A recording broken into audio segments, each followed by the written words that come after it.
Hey, welcome to the Healthful Woman Podcast, the fastest growing podcast in women's health. Today is Monday, September 15th, 2025. Today, we are re-dropping a podcast from 2021. In this podcast, I was joined by Dominique Weiss, who is a labor nurse, a friend, a patient, and the founder of Baby Zone NYC, which is a great resource for pregnant women. Check them out.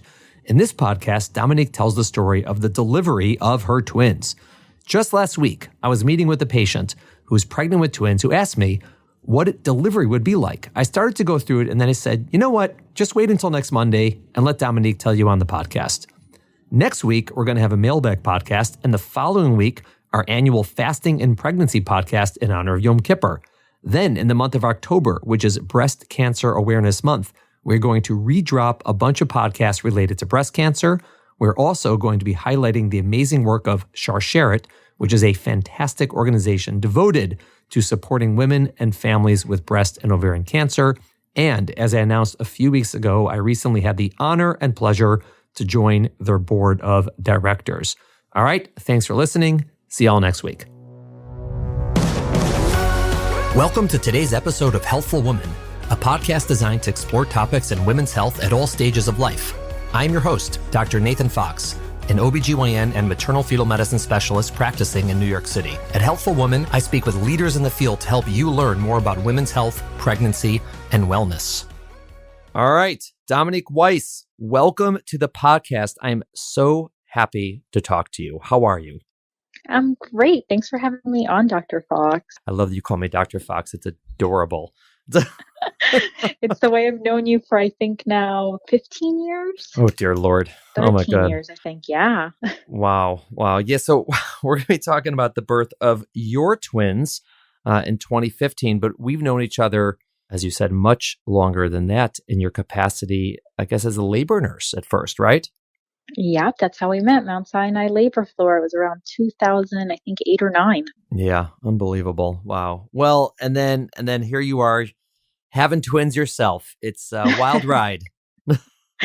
Definitely was. It felt very appropriate when we were delivering so many multiples at Mount Sinai. Yeah, it was the heyday of our multiple births was in that, 2000 and probably 2005 to 2015.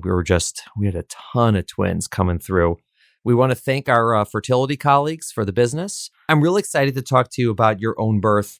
Just itself, it was really interesting and it was a lot of fun. And also, of course, your perspective, because not only are you, a mom, but you're also a labor nurse. So you sort of know so much of what's going on and how that potentially made it easier, potentially made it harder, and go into to all that. So let's get rolling. Give our listeners just a sense of either right before you got pregnant or right as you got pregnant, sort of where are you in life, where you living, what are you doing, what's your family situation, what's going on? Yeah, so I was living in New York City, working as a labor nurse at Mount Sinai. I had been married for maybe 3 years, and we'd gotten pregnant once and lost one early on. So it was anxious. I was very anxious at the time, and my husband and I were very goal-oriented people, and we couldn't figure out. We were doing all the right things, and it wasn't working. So I think the combination of the anxiety at home and then being so surrounded by birth and pregnancy at the hospital, it was always on my mind. Was it on your mind in a way that it made you feel like saddened or just that you couldn't avoid it? Thankfully, I was never saddened. I'm glad I didn't get to that stage because we got pregnant just a few months after the loss. Mm-hmm. But I could see how if we hadn't, sadness could have crept in. I've always felt that I was super privileged to be a part of my patients' birth stories, and I'm just honored to be a part of someone's birth. So I always was able to kind of channel that love and that just all those good feelings, all that endorphin that was released at the time. So I didn't feel saddened, but it was just always present. It was just this thing where babies, I like eat, sleep, and breathe pregnancy and deliveries. And here I was so, wanting it for myself and unable to.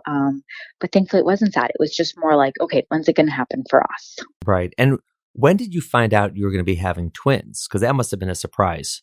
So it totally was. We actually found out that we were pregnant our first night on a vacation to Aruba. And I have this beautiful little picture that we drew a heart and it said Baby Weiss, March 2015. So I spent one blissful week in Aruba thinking I was having a baby. And then because I'm in the biz, I was able to talk a friend into giving me an ultrasound when we got back into the city. And that was actually pretty scary because I was only probably like 5 or 6 weeks along. So you really couldn't, there were no heartbeats yet, but she saw four structures. Four.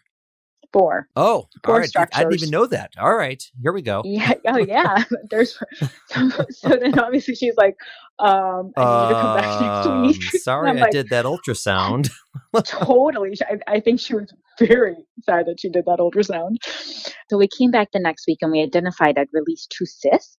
I think that's what they were. And then I had two gestational sacs, but only one heartbeat. So then we had a whole conversation about vanishing twins. And I was shocked to learn how common that was, where so many pregnancies start off as twins. And then before, the mother has her first ultrasound, the first one actually just kind of dissipates, I guess. So by that point, I think I had called your practice. I remember my first call to Michael Silverstein that I was crying so hard that he couldn't understand me. And then I came in to see you guys. And by the time I saw you, I think we had the two heartbeats at that point. So I knew that we were having twins. You went from thinking when you started it was 4, and then it was 2, and then it was 1, and then it was 2 again. No, it went from being 1 to 4 right? to 1 to 2. Oh. So it was like a roller coaster month. But we settled on twins, right? That's what we ultimately We decided. settled on totally. Thankfully, that's all that came out. All right. For the record, in our ultrasound, we just said twins. That's it. We didn't do the 1 to 4 to 1 thing with you. Nope, that was not you guys. Definitely not you. All right, Yeah. got it. All right, so twins. So when you saw two heartbeats and it was, we're having twins, what was going through your mind at that time? Was it I'm going to have two babies, or oh my God, I'm going to have a twin pregnancy, or how are they going to deliver? I'm sure it must have been all of that, but how did it enter your head?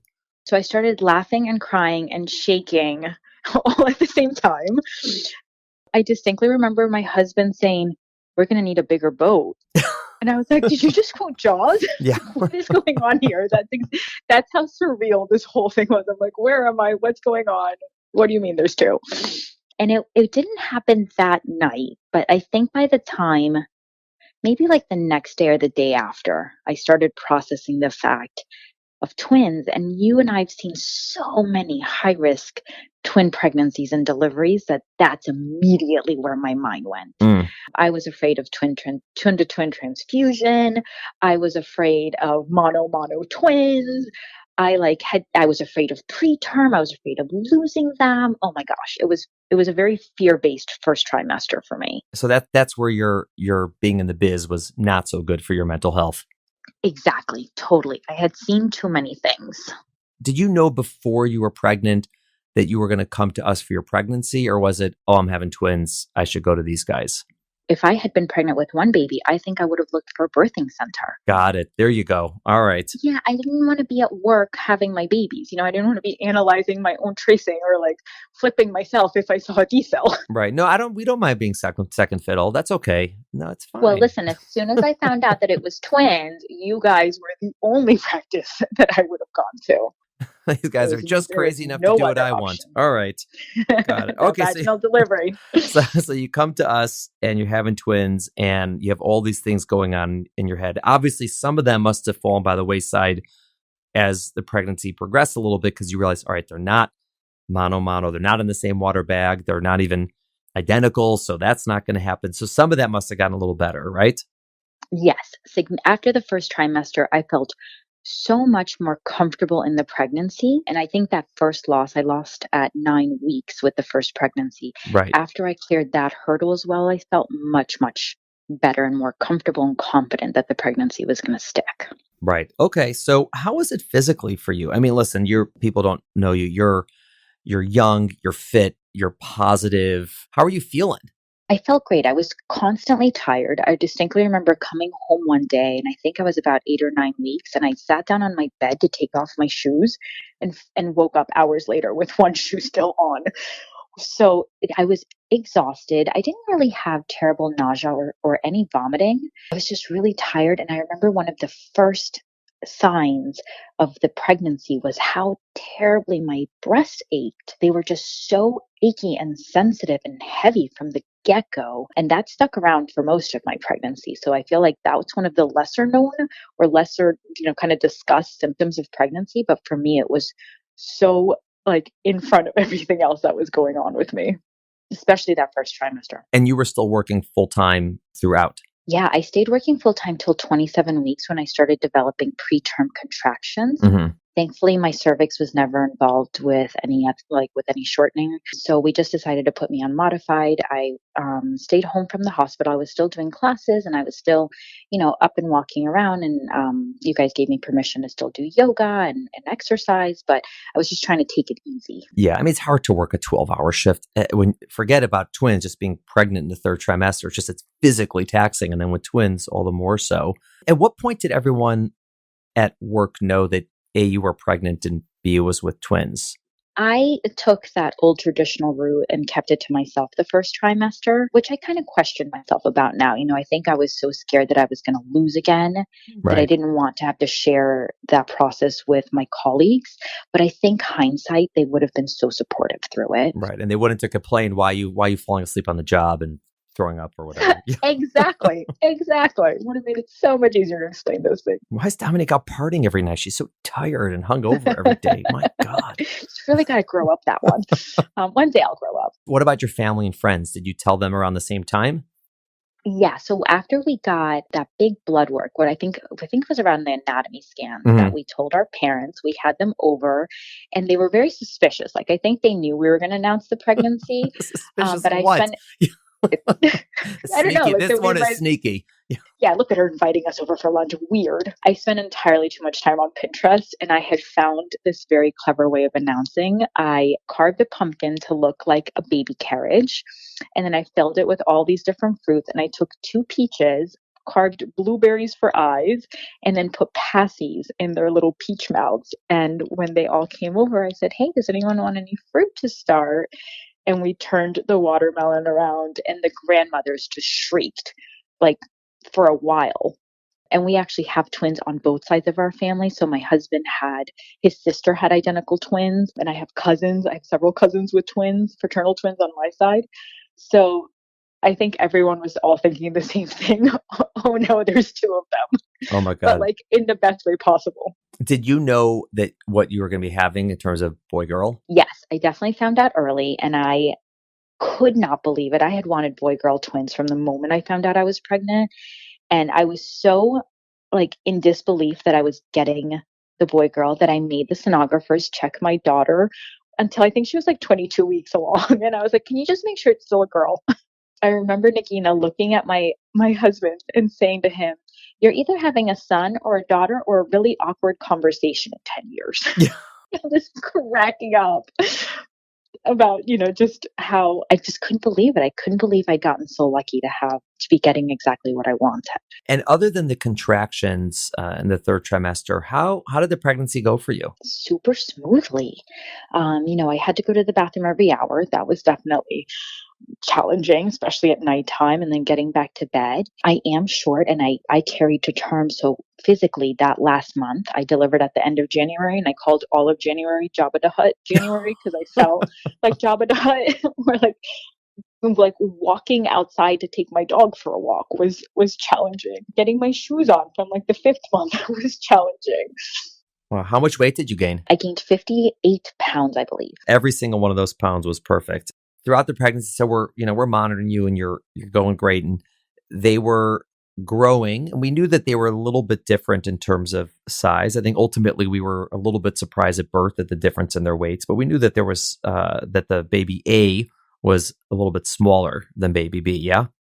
Yeah. I think we overestimated Roman by a few ounces and underestimated Allegra by a few ounces. Right. So that we knew there was a difference, but it turned out being more. Did you ever think you were going to make it to 38 and a half weeks pregnant with twins? I mean, were you sort of like, there's no chance I'm going this far? No, not at all, especially when the contractions started at 27 weeks. And I remember your team telling me, just make friends with them. Make friends with the contractions. They're here to stay. They're going to help us deliver these babies when it's time. And like every time I felt a contraction, I remember telling myself, like, don't be scared. This is normal for your pregnancy. And then I would sit down and drink a ton of water, just like keep myself super hydrated. Right. Which is also probably why you had to pee every hour. Probably. More than likely, on top of having two babies bouncing on my bladder. You're getting through the third trimester. You're coming up on the end. How much did you think about the actual birth, about what was going to be? Oh my gosh, I fantasized about it every day. Having seen so many, I think at that point in my career, I delivered over 600 babies.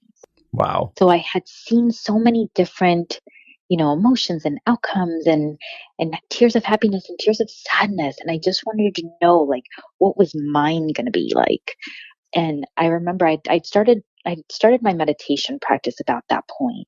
And whenever I had the negative thoughts like that, oh my gosh, what if something like sad happens during my birth? I remember spending extra time meditating to try to like put those thoughts out of my mind and tell myself that I was with a team who was so skilled and was going to make sure that my babies and I came out healthy through all this, and that my body was capable and my body was strong and that we were going to do this together. And just kind of putting all of that trust in my team and in my body really helped to minimize some of those worries that were popping up in my head, especially towards when I was fantasizing about the births. I wanted to really focus in on the love and not the fear. Right. And how much were you set on them being born vaginally versus a C-section? Was it like absolutely positively has to be that way? Or were you like, well, whatever? No, absolutely positively has to be that way. But having said that, I do believe that a parent's best friend is flexibility. So I always wanted to kind of give myself, hey, as long as I get two healthy babies and I'm healthy at the end of this, that's what matters. But when they presented that my son was head down, Allegra was breech, she was baby B, Roman was head down. Once I saw that happening, I was like, oh, it's a go. We're doing this. Right. Meaning Totally doing if Roman were also breech, if they were both breech and we said you need a C-section, it would have been like, all right, bummer. Okay, let's do it. But since it was an option and you knew that it was an option, you were very gung-ho. very gung ho. Got it. Okay. No, I think that makes a lot of sense. And when we're talking to twins about, delivery, there are some women who coming into it are very, very motivated for vaginal delivery. And there's others who are not, which is fine also. But for those who are, I think for the majority of them, if it's not an option, right, baby A's breech or just not a safe thing for whatever reason, I think most of them have the same attitude you do. Like, listen, I just want healthy babies and me to come out of this okay, and that's fine. But for those who really want to do it and it is an option, they're really excited about it. Yeah, totally. And it's thrilling. It's thrilling to witness a twin birth, and it was like thrilling isn't even a strong enough word for having delivered my babies vaginally. Yes, I want to talk about that. So let's talk about going up to that moment. So did you go into labor or were you induced? I was induced. Well, Those you didn't even go puppies into labor by not 38 and a I half didn't weeks. even get to go in. Right, totally. Guys had to You'd have pull been them pregnant out. now. Oh my God, imagine. That's how I felt. At the end, I felt like every day was a year. I was like, really? Nothing? Today, nothing? How am I still pregnant? I know. And I was still having contractions, and my cervix was like, no, we're good here. You have a very strong cervix. It hung on. All right, so you got induced. So I mean, you knew what that process was going to be like, obviously, because you'd been a part of it so many times on the other end. But Yeah. going through, the induction, the labor, and you're there. How surreal was it? Number one, just in general, because you're going to have your babies, and number two, to be on the other side, so to speak, as opposed to being the labor nurse and caring for you. You were being cared for. First, I was so glad that I was delivering where I had worked. I had really mixed feelings about that because let's be honest, we're not dentists. You guys weren't all looking at my teeth. So there was that kind of, anxiety that I experienced a little bit, but I prepared for it thinking about how I would have prepared a patient. And then coming into it, once I was in my room, all of my colleagues stopped by to say hello. And there was so much love in my labor room that it really helped quench any of that fear that I might have been feeling. Mm-hmm. So the support was amazing. I remember just Dr. Zahn, my anesthesiologist, holding me for the epidural. He wouldn't even let my nurse hold me for my epidural. And just how tenderly everyone treated me it felt so special, to have these people that I'd worked alongside with. And then just being on my end of things, I was so glad that the twins' tracings behaved because it let me relax. Like the babies had very stable tracings, always reassuring. I don't even think we had like a decel where you guys had to run in and complete me or anything. So that let me relax. But I wonder to myself, if I had had, a tracing that required some interventions, if I would have been more freaked out because I know what could have been happening or what it could have led to. But thankfully, the twins behaved so well that I was able to really just enjoy. I slept through like the better half of latent phase labor. And then I just remember it was a really busy night on the labor floor and starting to feel rectal pressure. And Dr. Silverstein coming in and checking me and being like, yep, you're nearly there. I was 9.5 centimeters for 2 hours. And just being like, okay, okay. But feeling that super intense pressure of the babies dropping, but just also being happy to be in the game. You know, when like the actors say like it's just an honor to Yeah. be nominated. It's just an Totally honor to be how I fully felt. dilated, Dr. Silverstein, under your care. Thank you. Thank you, everyone. Exactly. That's exactly how I felt. I felt like I was winning the Oscars. Right. And having Mike there, that's its own experience. That's like a wild ride with Mike. Totally, totally. And it was, it was even more appropriate because Dr. Silverstein was the first doctor, like the first solo delivery I did as a new nurse. They Oh, hold you really? kind of on like, yeah, they hold you when you first graduate from nursing school and you get your first job, you're kind of on supervision for 6 months or so with another nurse. You're shadowing her, and then little by slowly she has you, take over and do most of the case. But my first case by myself without anyone else was with Dr. Silverstein. And I remember telling him like, oh my gosh, I'm by myself. And he goes, what am I, chopped liver? I was like, okay, fair enough. I'm not alone. And he's the best to do that because like he'll go swaddle the baby and do the heel stick and probably, he'll take care of the totally. nursing. I was still shadowing. He could do everything. Yeah. Totally. So I thought it was like just a very beautiful circle that we'd come to where he had been there for my first and now he was there again for my, first and second. Did you pick a playlist for the delivery? Was there music playing? There was music playing. Michael commandeered the speaker as he normally does. Uh-huh. To this day, I still don't know the song. I have like a 20-second clip of those live pictures, but I can't pick out the song. But I do remember him commandeering our playlist. I bet there's a greater than 50% chance that if I asked him, he would know the answer to what. Oh, we should. Yeah, he would look it up. I mean, he probably has it in his notes somewhere. He keeps very detailed notes on his deliveries. It's an interesting thing. But, I love that. Okay, so you're there. You're just about ready to go.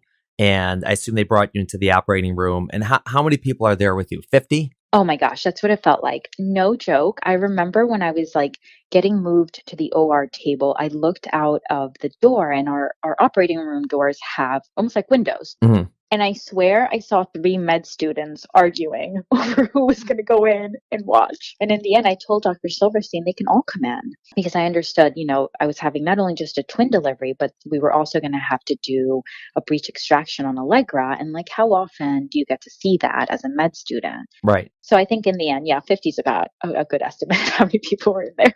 Everyone.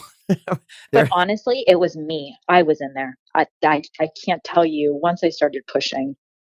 It really was like me and my body. Yeah. Wow. And how long did you have to push? I pushed for 20 minutes. The twins were 3 minutes apart. Yep.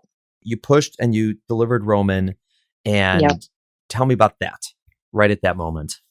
Oh man. My husband took a picture and Roman and I are making the same face. We're both like screaming in ecstasy.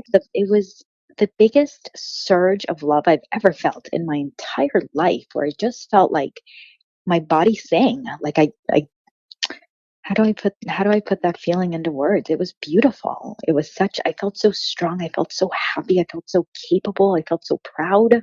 And then to have this little tiny guy on my chest and to see my son for the first time after having, fantasized about it for, months, if not years.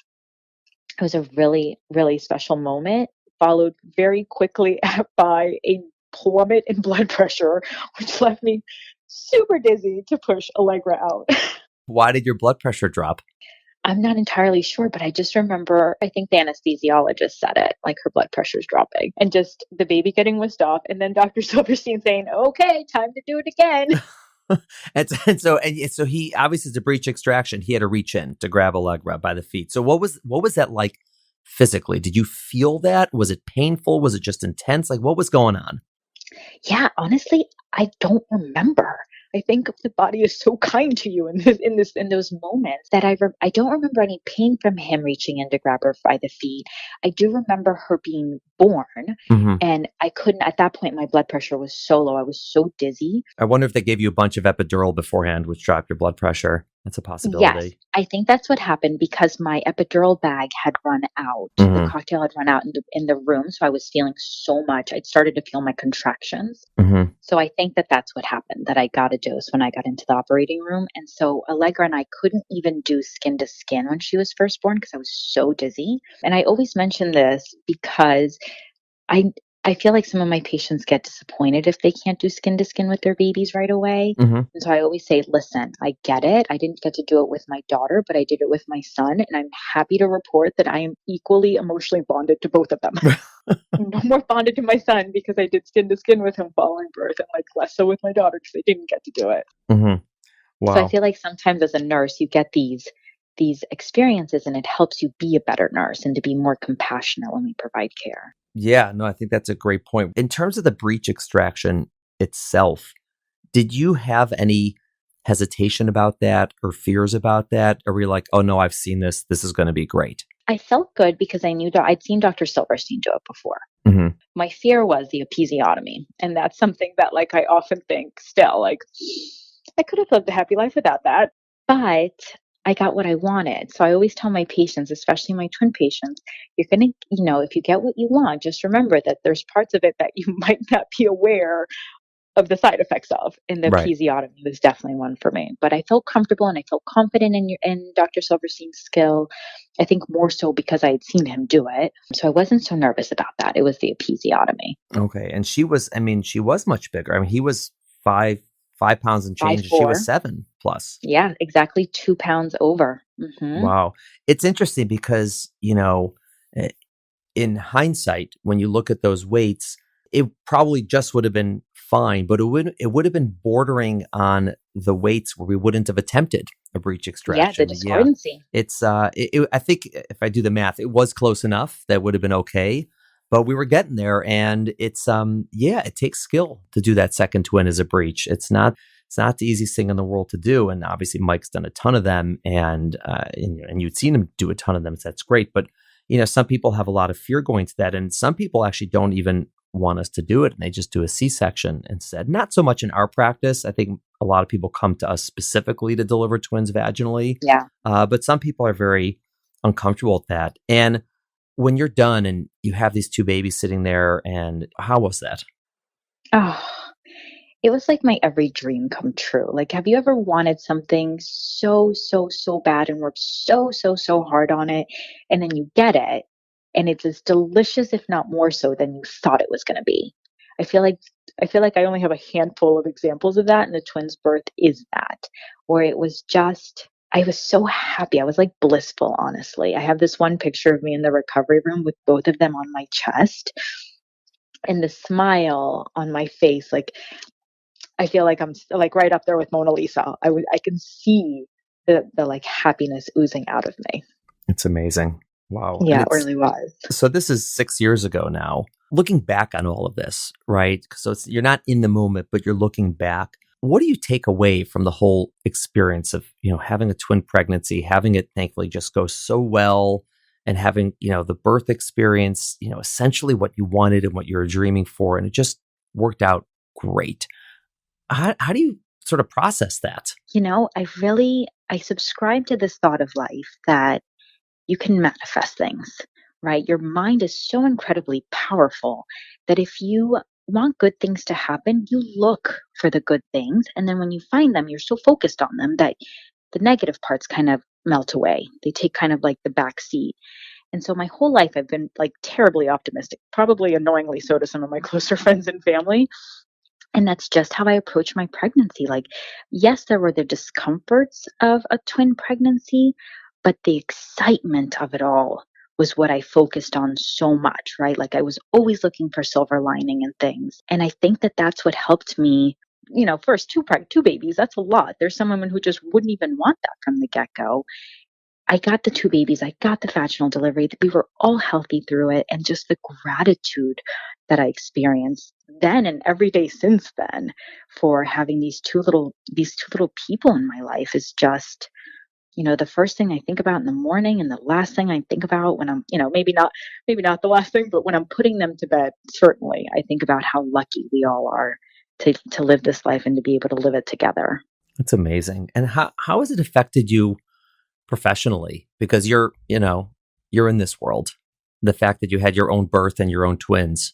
I think that I have a very strong connection with my twin patients. So in the hospital, like when we got to choose the patients we worked with, I would always choose the twins Mhm. because I knew that I could bring my experience, my strength, my hope to them and help give them maybe a more loving experience versus a little bit more fear-based.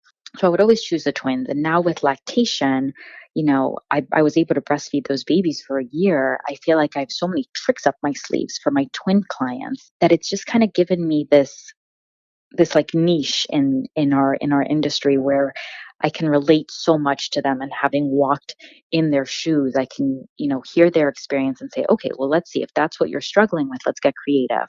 Let's think about ways that we can work with this. And then again, I bring back that optimism and, my patients just kind of sometimes like turn their heads and look at me funny where they're like, I never thought to look at something that way. But I really do try to find like the good in everything, even in the bad, there's silver linings to every situation. And again, I feel like if we focus in on all the good things, sometimes the not so great things or the not so positive things don't seem as bad. Wow. It's an amazing outlook. And I mean, listen, obviously you were a really positive person coming into this experience and just by nature. But I do think that having that reinforced that you had such a potential for things going in so many different directions when you first got pregnant. And it's not like you didn't worry about them, right? You said you worry about a lot of things. And Yeah. they just sort of, for good fortune fell by the wayside. And then you were left with just this twin pregnancy that, never ended. And and then you had the delivery. I just think it is an amazing thing. And it is a reminder, with every birth and every baby, when it goes well, it really is. It's like a miracle. It's an unbelievable thing when everything goes well.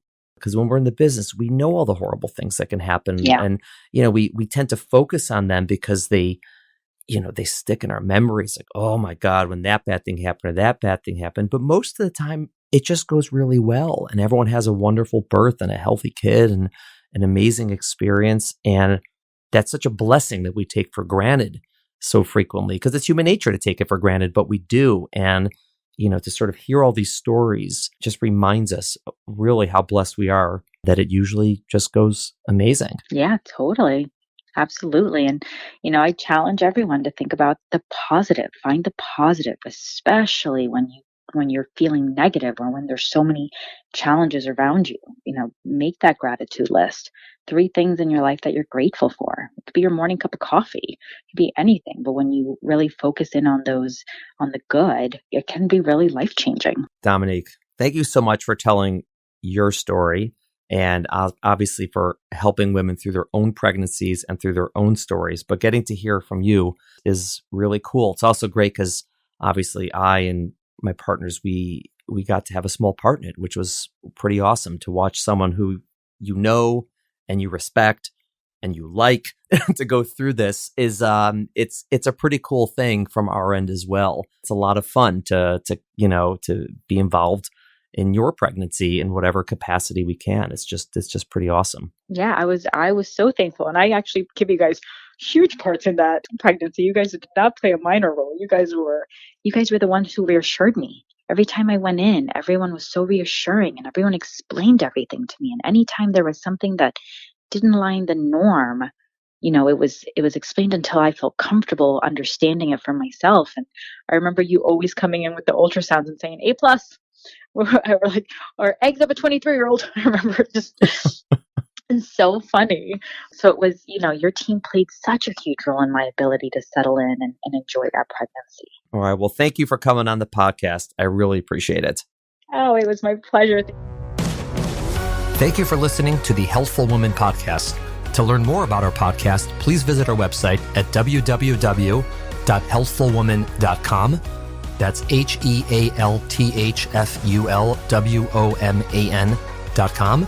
If you have any questions about this podcast or any other topic you would like us to address, please feel free to email us at hw@healthfulwoman.com. Have a great day. The information discussed in Healthful Woman is intended for educational uses only and does not replace medical care from your physician. Healthful Woman is meant to expand your knowledge of women's health and does not replace ongoing care from your regular physician or gynecologist. We encourage you to speak with your doctor about specific diagnoses and treatment options for an effective treatment plan.